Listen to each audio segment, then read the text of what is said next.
Your chief architect, Michael Andrew of StarArchitects.com, here to help you redesign your frame of mind when it comes to this lifestyle thing. Yo, and I hope that everybody's having a great Thursday. Today, we're going to be talking, well, first and foremost, if this is your first time here, welcome. Glad that you could join me on a live or a replay where we talk about image, aligning your image with your identity, and how that is going to affect the rest of your life, essentially. Like how you're going to move in love and relationships, how you're going to move in professional spaces, and ultimately how to create a setting where you can really create a social community for those around you. So if you find the information beneficial, go ahead and give me a thumbs up. You know I'm here for you, right? And it's going to help the channel to grow. It's going to help the channel to get out there. For all my people who are live, please make sure that you hop on here and shout yourself out so I can show you love no matter where you are. And yeah, don't forget that this is a conversation, not a verbal dissertation or a lecture. So I definitely want to engage with you guys. And if you don't have anything to talk about, or you don't have any questions, then I do have a sermon for that ass. You know what I'm saying? I'm just saying. Handicap Visions, thank you so much for joining. Today we're going to talk about tying your identity, how to properly tie your identity to your image and to the information that comes with that. The reason why I wanted to have this conversation was because recently I've just really kind of, in my settings and in the spaces around me, I've been seeing a whole lot of people who are taking in a whole lot of information without proper context and without proper understanding when it comes to how they are moving or responding to this situation. And this recently happened with a dating, I guess I was at a dating game. I was helping out my big homie at the cigar shop that I work at.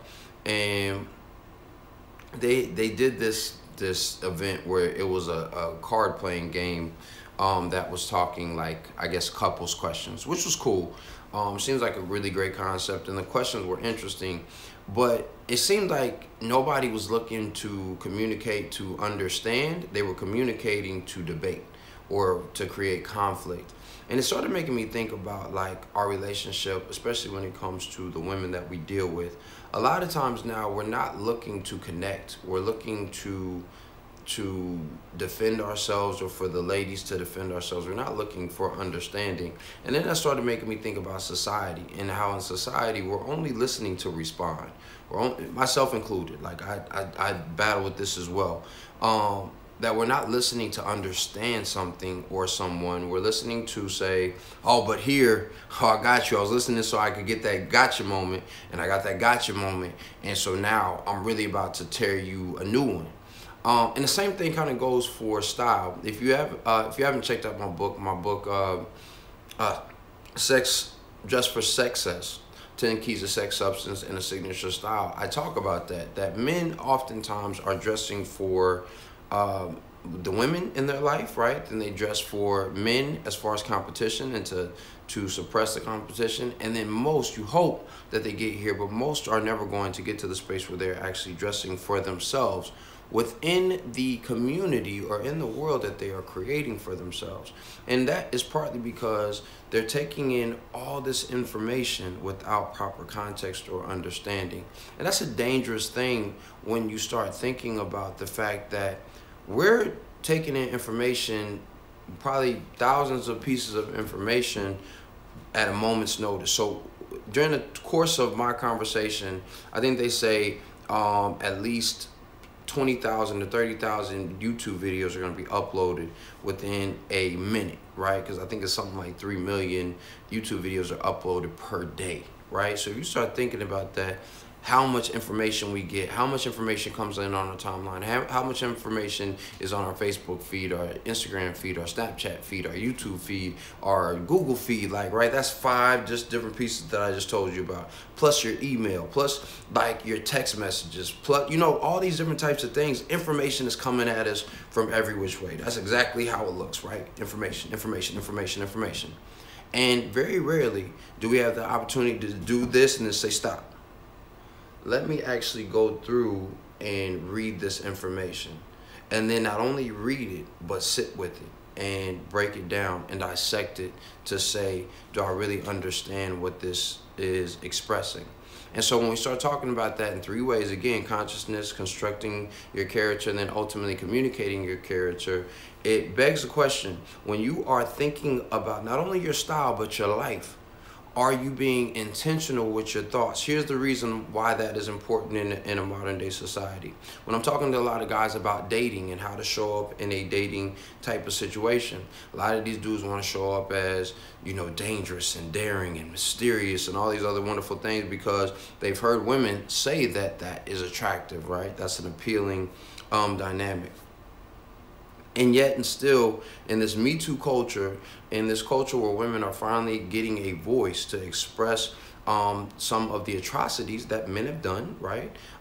In these spaces, it's important to understand that a lot of people are just taking in that information and are not contextualizing it, are not critically thinking about these different types of spaces that we are evolving and moving into, and they're still doing the same old status quo. I was watching 007 sometime back, and I was watching Goldfinger. And if you guys don't remember Goldfinger, there's a great scene where, what was her full name? Her name was like Agent Pussy or something like, right?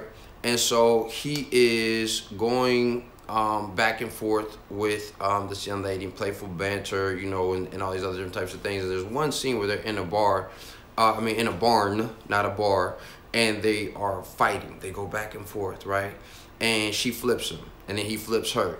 And they end up in this bale of hay, and they're wrestling with each other, and James Bond is trying to kiss her. So she's turning her head, no, no, no, no, no, right? And he finally kind of, their faces meet. He kisses her. She's fighting, right, initially, and then she relents. And then they start kissing and all this other wonderful, passionate stuff.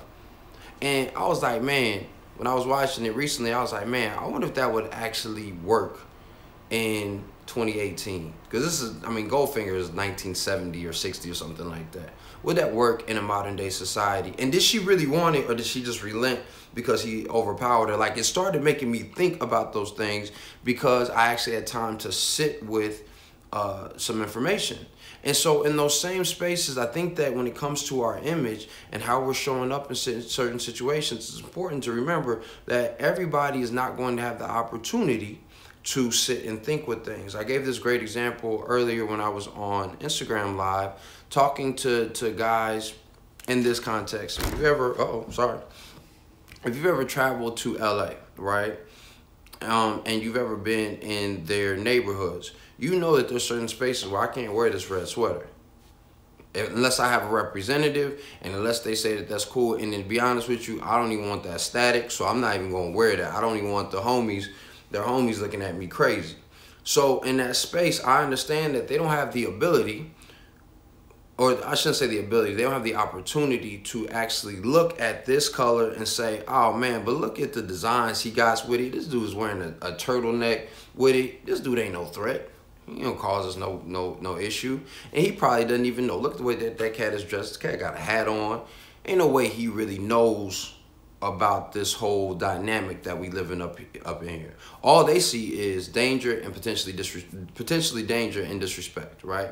And so in that space, it's important to understand the context of how certain situations go, and that while other people, right, may not have the opportunity to think about something, you do. So before you step out, you need to really think about what is the energy that I want to create and what is the attitude that I'm creating for myself. Because red has its own energy, which we'll be talking about next month. Red has its own aura that it's going to create for you. And you need to really assess what that is going to mean for you. And what does that mean for you constructing your wardrobe? Well, again, in that same space, when you're constructing your wardrobe, as you're constructing your co-characters and the settings that you're putting yourself in, it's important to remember birds of a feather flock together, right? So even though you may not be that bad guy, if you're associating yourself with people who are not necessarily even bad, but just too serious or overly sensitive or any of those different types of things, they're probably going to associate you with that person, And it's important to understand that you're probably going to end up taking on some of that energy. The reason being is because if you're around enough energy long enough, it's going to have its influence on you. And if it is in mass, if it's going to be bigger than the energy that you're putting out, then you're going to, that's what's going to happen. Salute, Master Yip. What's going on, family? I appreciate that, bro. And so in that same space, when you're building your wardrobe, it's important to understand the type of energy that you're going to start putting yourself around and the information that you're building. So critically think about it. Like for me, a lot of my energy that I'm trying to create for myself is more sophisticated, it's more nuanced, it's sensual, even, and I hope that you guys have started to see this. Think about these patterns. They are three-dimensional, like the way that the weaving is set up. It's creating a different type of feeling. What's going on, Kevin? Thank you very much for joining.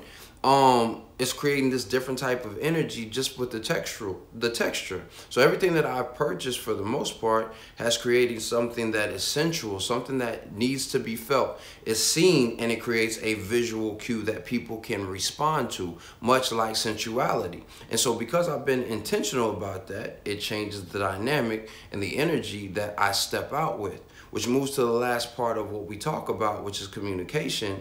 And understanding that the communication is not just us. We're communicating to a community, right? There is people around us who have to deal with us on a day-to-day basis or, you know, on a month-to-month basis in any one of these situations. So if we go back to LA, where I'm dealing with somebody who is in a gang and all they see is the red, right? And I'm wearing that on a frequent basis, even though it's my favorite color, I'm in a neighborhood that doesn't allow, you know, for the sophisticated thought process of what this red actually means to me, then I'm going to reinforce communication. Like, man, this dude just disrespectful as, right? This dude just disrespectful because he keeps on stepping out in this red. Now, I know he's not a threat anymore. I've seen him enough to know he's not a threat, but now he's disrespecting the set. He's disrespecting the hood, right? Versus me going to a space where it's widely accepted that this is a, you know, a royal color or a color that's associated with sophistication and royalty. And that's one of the things we're going to talk about next month is the power of color and its symbolism, right? But it has a symbolism behind it. And or if I'm around people who have the opportunity to look at all of the communicated nuances, man, that's a very bold, you know, color that he has. But look at the patterns that he has put together. Look at the way that the cream offsets the cream in the sweater. I love the way that he didn't make everything too overt with a cream color type of hat, right? There's nuances in that space for the people who are allowed to communicate in those manners, right? But then for the other people, they just don't have the opportunity to do so. So it's vitally important that we understand that our image speaks before us, right? We said that we all know that we judge books by our covers. And you've heard me say that if a picture is worth 1,000 words, then every day we're coming out, we are creating a new page, a new narrative for our story, or reinforcing that previous page that we wrote on.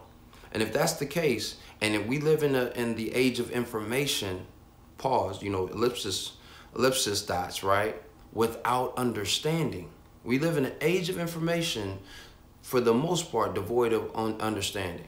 And if that's the case, then we have to be that much more intentional with how we step out, how we present ourselves, and how we show up in social, personal, and professional situations. Because sometimes all we are left with is that snap judgment, is that snapshot of our style. And so if we are intentional about that, we have the power to control the narrative. We have the power to determine how, for the most part, how people perceive us and how people receive us in certain situations. And ultimately, we have the power to connect through our nonverbal communication in our clothing. So I want you to try that on, see how it fits you. Again, you know, we go a little bit deeper in the lives because I can have those conversations and I can engage in call and response essentially with you guys. So what I'm gonna actually start doing next Monday is I'll have questions throughout this conversation so that I can engage you guys, because like I said, this is not a dissertation or a lecture. It's actually meant to be a call and response. It's meant to be a dialogue. It's meant to be a conversation, so I want you guys to engage. But I am passionate about how we show up and how we show out in style, especially being a man of color in a society that has its own perception of me. But this is a conversation, and I want to make sure that we continue to have it. So next week, we'll have conversation questions within this that will hopefully help drive the conversation and hopefully continue the conversation offline as well. Outside of that, today's Thursday. Yo, you done made it through the week. And so now all you got to do is finish up the week strong and be great. But then again, you guys know that you are great. And I love telling you guys that you are great, even if you forget that.